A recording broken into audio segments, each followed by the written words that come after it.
salam sejahtera untuk kita semua. Baik, pada kesempatan kali ini, saya Cindy dari kelas 2G Prodi Pendidikan Bahasa dan Sastra Indonesia akan menjelaskan materi mengenai paragraf. Dilihat dari segi fisik, pada sebuah tulisan, teks, atau karangan terdapat bagian yang tampak menjorok ke dalam dari bagian yang lainnya. Bagian itu disebut paragraf. Paragraf merupakan inti penuangan buah pikiran dalam sebuah karangan dan didukung oleh himpunan kalimat yang saling berhubungan untuk membentuk sebuah gagasan. Dalam sebuah tulisan atau karangan, paragraf mempunyai fungsi memudahkan pengertian dan pemahaman dengan memisahkan satu topik atau tema yang satu dengan tema yang lainnya. Karena setiap paragraf hanya boleh mengandung satu unit pikiran atau ide pokok. Struktur dari paragraf. Adapun struktur paragraf yang benar, yaitu diawali dengan kalimat topik, ide pokok atau gagasan utamanya, kemudian dilanjutkan dengan kalimat pengembang, sebagai kalimat yang menjelaskan detail dari kalimat topik tersebut. Kalimat pengembang dibedakan menjadi dua, yaitu kalimat pengembang langsung disebut mayor dan kalimat pengembang tak langsung disebut minor. Dalam penulisan paragraf, kalimat pengembang langsung harus ditulis terlebih dahulu daripada kalimat pengembang tak langsung. Sehingga struktur paragraf yang benar yaitu kalimat topik, dilanjutkan dengan kalimat pengembang langsung, kemudian kalimat pengembang tak langsung. Paragraf yang baik. Sebuah tulisan dapat pula disusun menurut urutan dari yang umum ke yang khusus atau dari yang khusus ke yang umum. Dalam keseluruhan tulisan itu, ada bagian pembuka sebagai ancang-ancang, dilanjutkan dengan bagian isi atau penjabaran, dan terakhir yaitu bagian penutup. Pada keseluruhan bagian kerangka, terdapat bagian yang tidak kalah penting, yaitu bagian yang memberikan rambu-rambu. Rambu-rambu yang dimaksud adalah penanda hubungan antar bagian yang sangat mutlak diperlukan untuk membangun paragraf yang baik. Secara umum, urutan rambu-rambu paragraf baik meliputi 1. Kesatuan paragraf, 2. Kepaduan paragraf, ketiga kelengkapan dan ketuntasan, 4. Keruntutan, dan kelima konsistensi.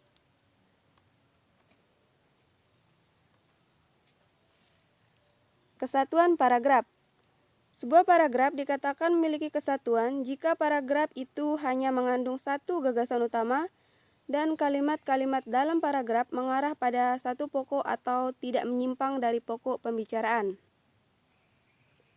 Dengan kata lain, kalimat tambahan tersebut tidak boleh terdapat unsur-unsur atau informasi yang sama sekali tidak berhubungan dengan gagasan pokok. Karena penyimpangan informasi dari gagasan utama akan menyulitkan pembaca untuk memahami isi tulisan. Contoh paragraf tanpa kesatuan. Pada saat ini, manfaat internet sebagai sarana komunikasi di tengah-tengah masyarakat sangat besar. Internet dipandang sebagai sarana yang tidak dapat diabaikan dalam kehidupan sehari-hari. Penulisan karya ilmiah ini bertujuan untuk mengetahui peran, manfaat, dan dampak negatif internet bagi masyarakat. Selain itu, tujuan penulisan karya ilmiah ini adalah untuk mengetahui dan mendalami fasilitas dan perkembangan internet.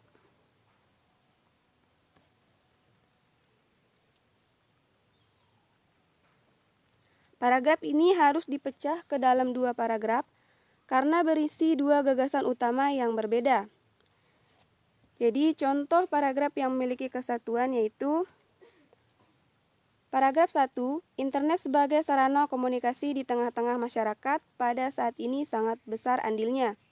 Internet dipandang sebagai sarana yang tidak dapat diabaikan dengan kehidupan sehari-hari. Paragraf kedua, penulisan karya ilmiah ini bertujuan untuk mengetahui peran, manfaat, dan dampak negatif internet bagi masyarakat.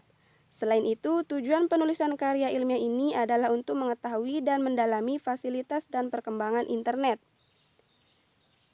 Gagasan utama dalam paragraf 1 adalah andil internet sebagai sarana komunikasi di tengah-tengah masyarakat sangat besar. Sementara itu, gagasan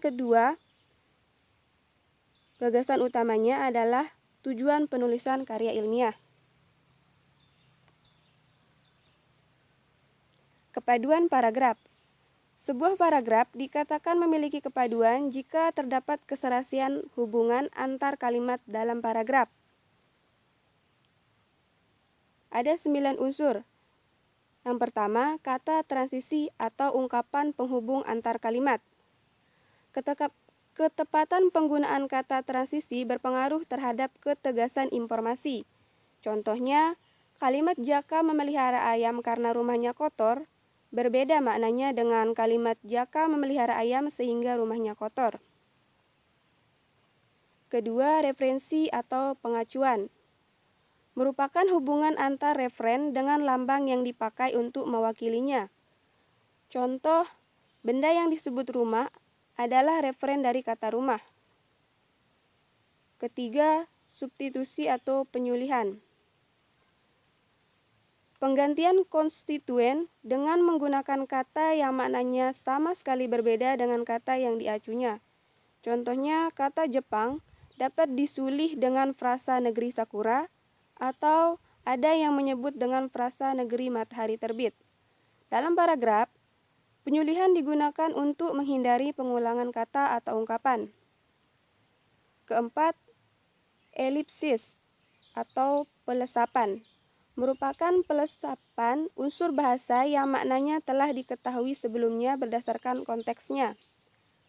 Unsur-unsur yang dilesapkan itu dapat berupa nomina, verba, atau klausa. Kelima, sinonim. Adalah ungkapan baik berupa kata, frasa, maupun kalimat yang maknanya kurang lebih sama dengan makna ungkapan lain. Contohnya, kata bunga sama dengan kembang. Kata mati sama dengan meninggal, sama dengan wafat, sama dengan tewas, atau sama dengan gugur. Keenam, antonim. Adalah oposisi makna dalam pasangan leksikal yang dapat dijenjangkan. Keantoniman dapat dibagi lagi menjadi 5, yaitu 1. Oposisi mutlak, 2. Oposisi kutub, 3. Oposisi relasional, 4. Oposisi hierarki, dan kelima, oposisi majemuk. Ketujuh, hiponim. Adalah hubungan yang terjadi antar kelas yang umum, superordinat, dan subkelasnya. Hiponim. Kedelapan, kemeroniman. Merupakan konsep yang mengacu pada hubungan bagian seluruh, seperti hubungan antara pohon, akar, batang, dahan, dan ranting. Dengan demikian, meronim adalah hubungan makna yang terjadi antar bagian-bagian yang satu dan sesuatu itu sendiri secara keseluruhan. Kesembilan, repetisi.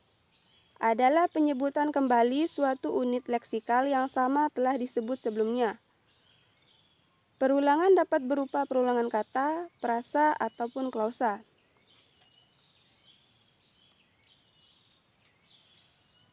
Selanjutnya, kelengkapan dan ketuntasan.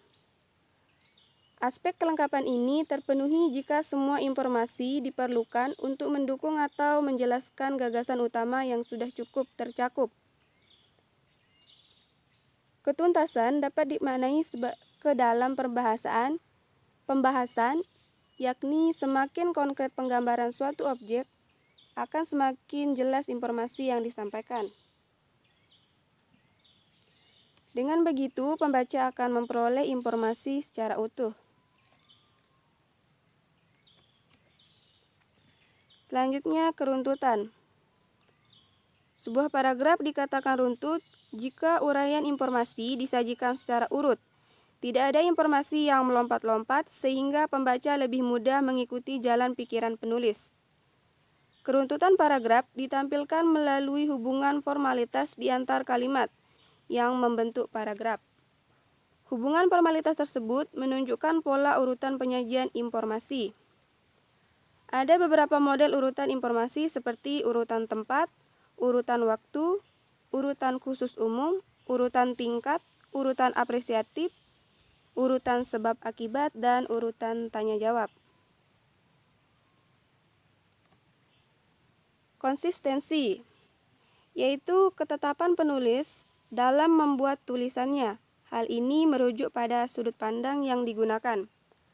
Sudut pandang adalah cara penulis menempatkan diri dalam karangannya berupa perspektif yang hendak dibangun penulis. Beberapa sudut pandang yang dapat digunakan penulis dalam karangan yaitu: 1. Sudut pandang orang pertama, biasanya menggunakan kata ganti aku atau saya. Kedua, sudut pandang orang ketiga, biasanya menggunakan kata ganti orang ketiga seperti dia atau nama orang yang menjadi tokoh dalam cerita tersebut. Ketiga, sudut pandang pengamat, yang menempatkan penulis sebagai pengamat serba tahu, yang bertindak seolah-olah mengetahui segala tingkah laku dan peristiwa yang dialami tokoh. Yang keempat, sudut pandang campuran, merupakan kombinasi antara sudut pandang orang pertama dengan sudut pandang pengamat.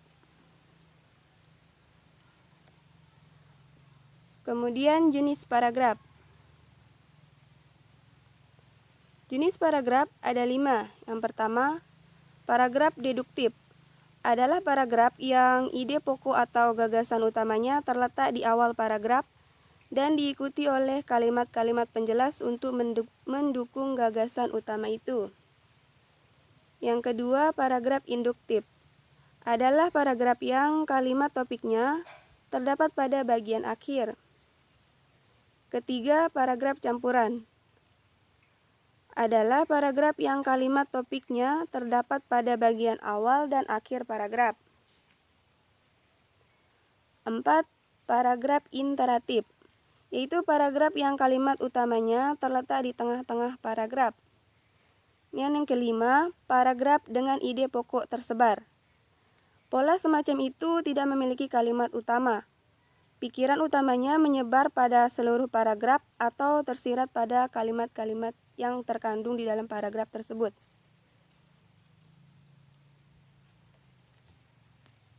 Sekian yang dapat saya jelaskan. Terima kasih.